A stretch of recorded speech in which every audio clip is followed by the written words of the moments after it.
je vous propose d'écouter Pierre Guérin, qui est président fondateur de Résilience, qui va un petit peu, en 5 minutes, faire retracer un petit peu la route de Résilience, parce que là, le lien, il faut faire le lien entre, en effet, un sac maternité qui est... Merci beaucoup.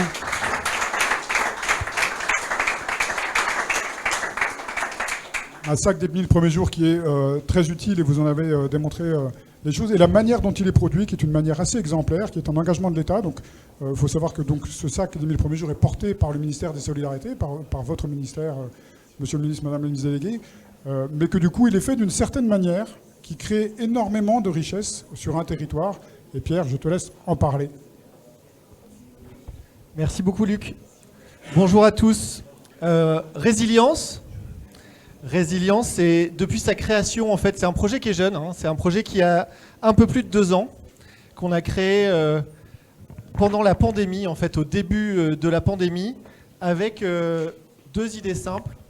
Le premier, c'était de créer des emplois inclusifs pour des personnes en situation de handicap ou pour des personnes en insertion. Et puis aussi, c'était de relocaliser la production textile sur tout notre territoire. Et on le voit ici sur la carte, en fait, avec les ateliers, en fait, plus de 80 ateliers sur le territoire, qui, en 2 ans, se sont coalisés. On a également des ateliers dans les dom-toms. Notre projet collectif, avec Cyril Guesso, avec Luc de Gardel, avec Jean-Louis Rodriguez qui est derrière, notamment, et aussi associatif. C'est un projet sans but lucratif. Et comme monsieur le ministre le sait, quand il dirigeait la Croix-Rouge, des projets sans but lucratif peuvent avoir des résultats humains et environnementaux incroyables. En 2020, au début de la pandémie, nous avons collectivement voulu être utiles à la collectivité en fabriquant des masques. Plus personne ne fabriquait des masques en France. Et on a voulu, avec mes amis ici, fabriquer des masques grâce aux plus fragiles. Et c'est assez intéressant à quel point cette fragilité, en fait, les gens qui travaillent ici sont des gens qui sont, pour certains, en fait, qui ont connu des crises. Et ce qu'on a vu en fait pendant la pandémie, c'est que les gens en insertion, les personnes en situation de handicap, oui, le Covid, pour des gens comme moi, c'était quelque chose d'incroyable. Pour eux, c'était un souci de plus à régler. Et donc, au début de la pandémie, en fait, la solidarité a très bien fonctionné avec le réseau des EI et des EA. C'était assez exceptionnel. Et donc nous, on a essayé de faire un peu plus que ce qu'on faisait d'habitude, comme vous l'avez fait, Madame la Ministre, quand vous étiez déjà au gouvernement, en travaillant dans des hôpitaux, à l'hôpital d'instruction des armées, en tant que médecin, alors que vous étiez au gouvernement. On a essayé aussi de faire du dépassement de fonction dans chacun de nos métiers. Et donc, la fusée de Résilience, elle a décollé grâce au masque. En 6 semaines, on a recruté 2500 personnes dans tous ces ateliers qui, auparavant, il y en a 2 d'entre eux qui faisaient du textile. Donc, ils ont été créés ex nihilo, en fait, avec des entreprises adaptées, mais aussi des entreprises d'insertion. On a eu, en 6 semaines, plus de 2000 clients, en fait, qui ont, privés et publics, qui nous ont fait confiance.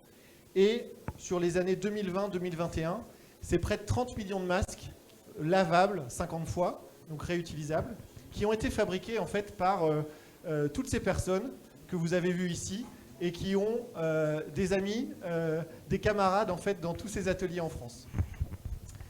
Alors voilà, le démarrage a été très très fort. On a fait quasiment 60 millions de chiffre d'affaires sur le premier exercice, qui nous a permis de financer la suite. Et donc pour une création d'entreprise, c'était bien. Mais dans ce type de projet, en fait, comme en politique, le plus difficile, c'est de confirmer.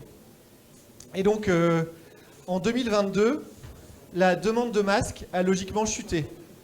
On consommait moins de masques, en fait, moins de masques lavables. Et donc il fallait un 2e étage à notre fusée pour stabiliser la trajectoire. Et là, le pouvoir public, les ministères et l'administration ont été exceptionnels par leur courage et leur ambition.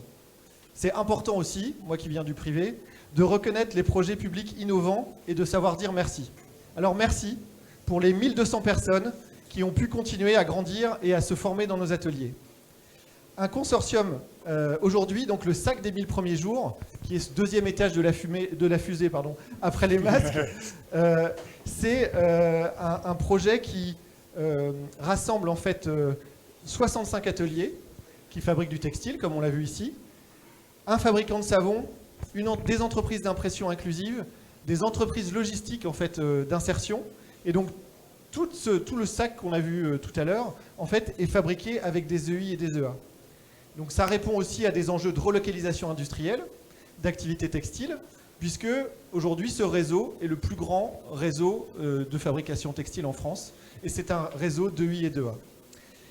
Donc, on a créé des milliers d'emplois avec des personnes très éloignées ou en situation de précarité. Et c'est aussi, on en parlait avec Cyril hier, utile pour lutter contre le taux de mortalité infantile. Pour information, en fait, le taux de mortalité infantile s'est accru ces 2 dernières années de l'ordre de 7%. Et donc, ce genre de projet, en fait, est important à 3 niveaux. Donc, relocaliser la production textile, remettre des gens éloignés de l'emploi à l'emploi, et aussi pour les enfants. Alors, merci pour votre venue dans ce bel atelier.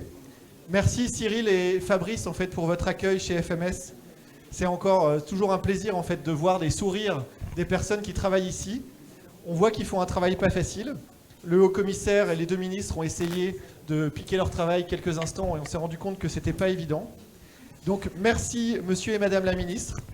Merci monsieur le haut-commissaire pour votre confiance qui nous permettra, j'en suis sûr, via la tranche 3 des sacs, des 1000 premiers jours, de continuer à faire rayonner cette constellation derrière moi au service des plus fragiles partout en France.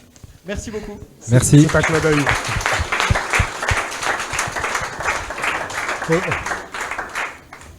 On vise la Lune, c'est pour ça. Voilà.